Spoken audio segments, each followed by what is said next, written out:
This is the old world townhouse motif, and you can apply anything you learn from here into the other homes and architecture that I have. It will apply across the board. So we're going to start with this woodlands palette. You can also use the tropicals and mix up some colors out of that. So I have this terracotta roof here. If you want to recreate that in your tropicals kit, you would just use the hibiscus in there and add a little bit of tiki, which is the brown and the orange, and that'll make a nice terracotta. You can use your little strip that I've given you in your take and paint to practice your colors and make sure you've got the palette sort of set up ahead of time with the colors that you think will work best together. You're welcome to create, could use like a green or turquoise roof.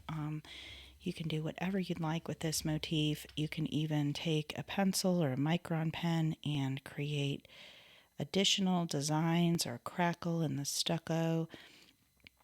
This is giving you a good amount of detail so you can just paint, but if you ever want to add your own details to this, or a background, a tree, anything like that, you have the liberty and the space to do that.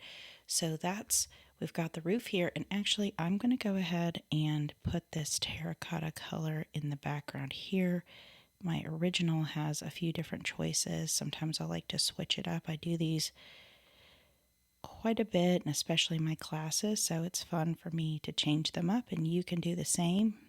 If you get a couple of taken paints of the same motif, or if you're having a little paint party with a date or girlfriends or your kids, you can all do the same motif and see how different each one of them will turn out. So I'm clearing my brush over here and going on to the next color.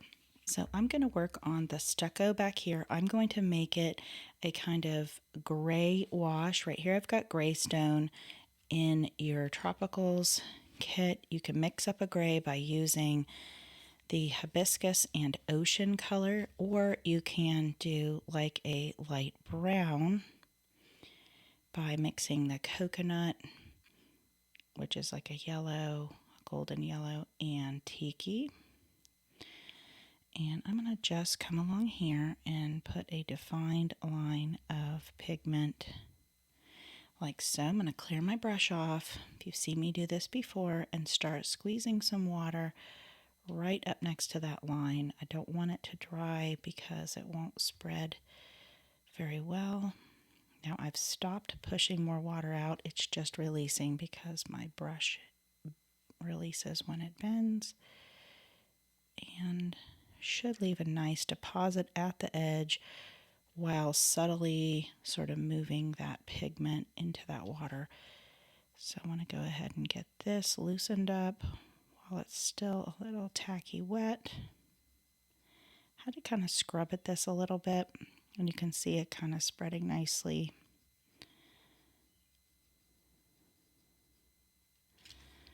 As it dried quite quickly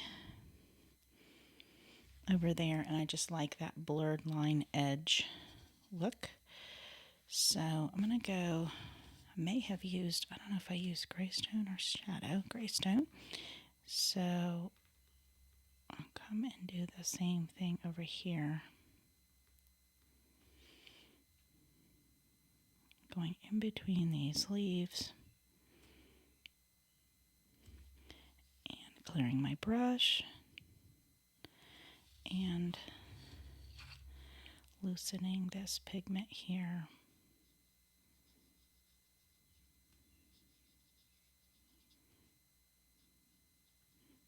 And spreading that around. I'm trying not to release too much water. I don't want my paper to buckle here.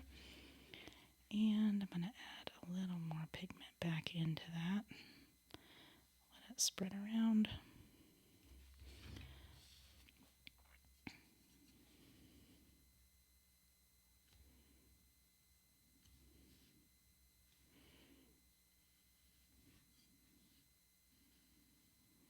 I just use that shadow that's in this box, which is like a black, but a little bit of a gray black.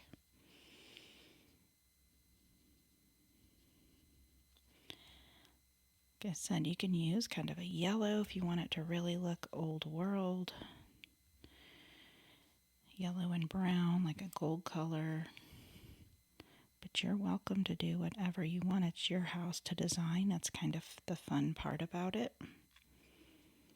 But you can at least learn the techniques of applying it this way, no matter what colors you decide to use.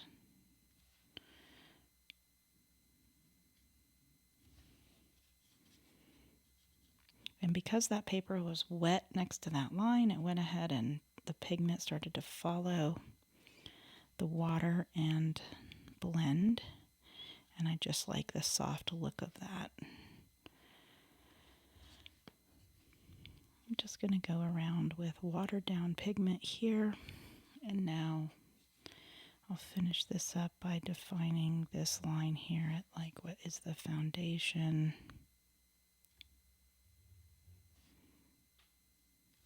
And I'm not trying to give it too much of a box look with a border, so I'll quickly loosen that up and spread it around.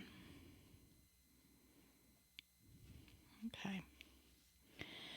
All right, so we'll want that to dry before we start into our other pieces so we don't get into our stucco, and I've missed these spots up here. So I'll go in and get those painted so that we can move on to the leaves in a little bit. I'm just taking the tip of my brush and kind of dancing it around these leaves and in between with some water, not a lot of pigment. That way I can get the white of the paper covered up.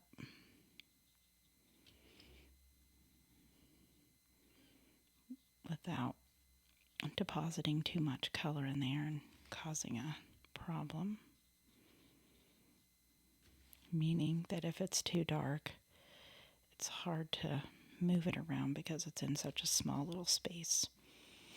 Okay, so I'm going to pick something kind of easy to do that isn't in the wet part of this painting. So I'm going to turn this direction and get a few of these greens. I've got this deep moss and some cavern. If you've got your tropical set, you may want to use palm and tiki to get a green. Now see, those are too close to that water, so we would take this and dab that back. And I'm just going to do the leaves that are actually not touching that background. So I'll leave the rest alone and I'll come and do these as well. So I'm just tapping a little bit of pigment in each of these leaves, and another little idea is you can take this is foxberry and pretend maybe there's a few flowers in here. Let's see, there's one up here. So you can, that's a personal choice, of course. So I'll go along here where it's not in the area I was working on a minute ago.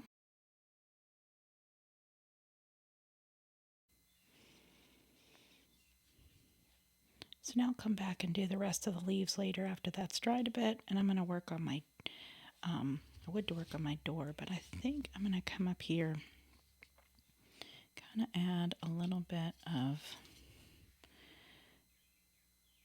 dark paint along here. If that section should be pretty dry as I started at the top. You can leave it white, put a light shadow on it, or here I'm doing that a little dark. Now over here I've sort of gotten into my other paint. I'm going to very carefully just touch that one little section, pull that back. And you can even siphon, you know, that has a lot in it, so I can just kind of barely touch and then move that pigment around. And really loaded up my brush with water when I started that, so it kind of went everywhere. And after it's dry, you can always add a little bit more terracotta to it. Like, since this is dry already, you can see it already looks better. I'm using this redwood color in this palette. This brush really likes to release a lot of water, so you just have to regulate that. Okay, so it's dry around there, so I'm going to go ahead and do some of my molding, which I've chosen like kind of this light sandy color, Sand Ridge and Bear in this kit. You could use, like I said, the coconut and tiki in tropicals, which is a yellow and a brown in a classic set as well. And I think on this one I'm going to use more of a terracotta look for this window.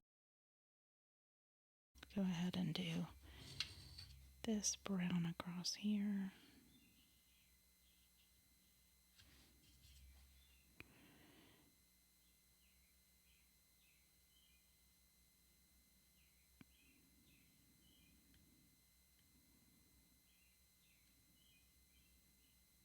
Kind of using this like a marker in a way so that my hand is smooth and steady. You can practice doing a steady line on your little piece over here. And I think this is part of that.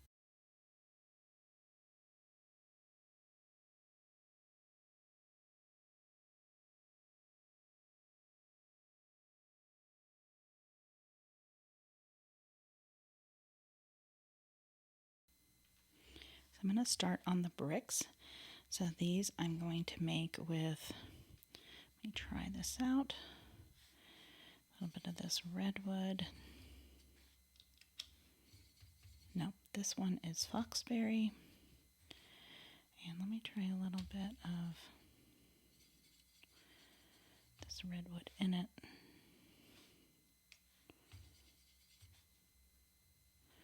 Okay, kind of a red to that. So I'm going to start by just carefully filling these in with the tip of my brush. Like I said, it's got a lot of water in there. I'm going to pull that away and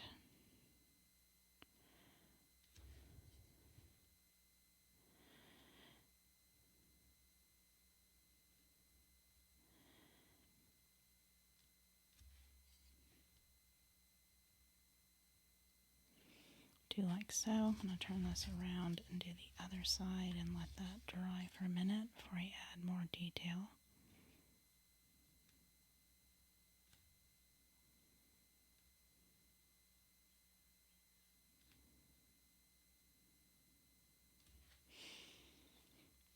Okay, so while I'm letting that dry a bit, I'm going to paint in my windows, putting a little bit of this very light blue. You can use hibiscus in a tropical set. I think this one is called Stream. And here I'm going to leave a little bit of the white of the paper, not necessarily in a square. And that way it can kind of look like it's reflecting light and look see-through.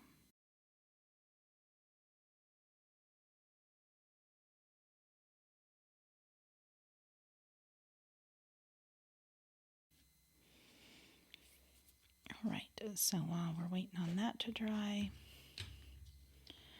we will come in here and put a little bit of shadow underneath our ledge here, our sill, and we'll do that here. I'm going to put a little bit of shadow on the side of that and under here. And then I can paint these steps.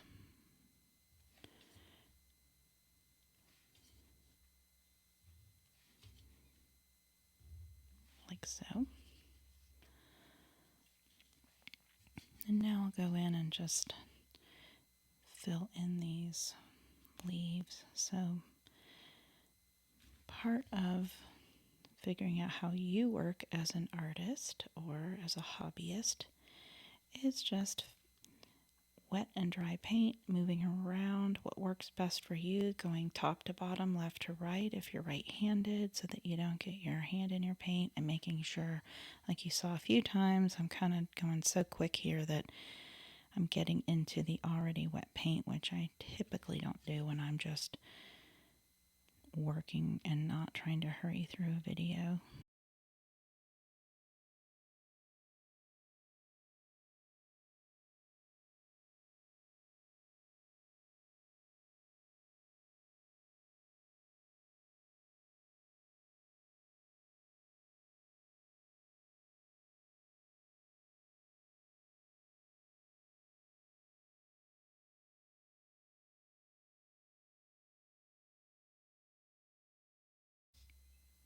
Okay, now I'm going to come in here and work on these bricks a little bit, and I'm going to add, if those are dry, a little bit of shadow, a little tiny line underneath each brick. And that's kind of white, so I'm going to move some of that pigment around. I'm picking up some of the red, so if you don't want that, then I would do that one first and let it dry, then add the red on top of it, because red can just, in such a small space, can spread so quickly. But I want to give dimension to these bricks, so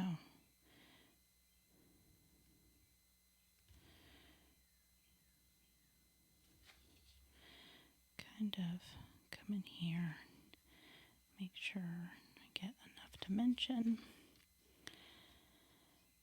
And I was going to put terracotta across the top of this.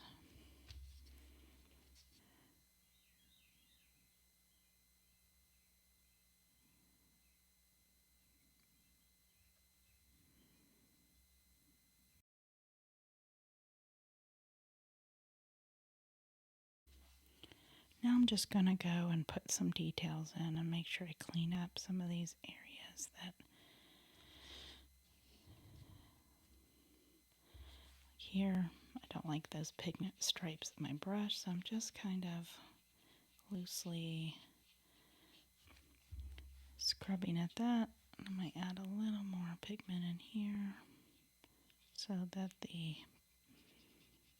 minerals pull in more of a random way. I'm going to come in here and just kind of add a little more pigment to this area and get a little bit darker to match the other side. We have to do our railing. I'm going to make that practiced over here. I didn't have enough water on my brush.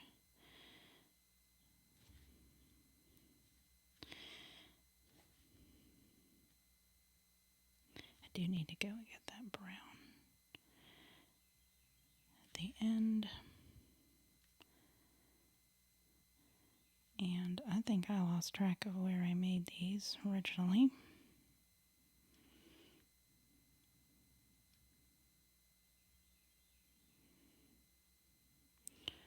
These tiny little sketches.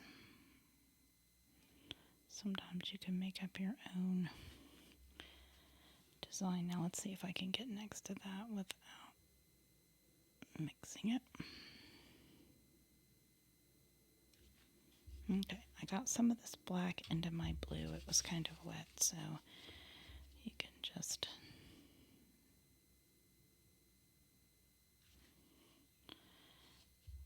fix anything. And then I'm going to go and kind of put a little bit of shadow in some of these areas.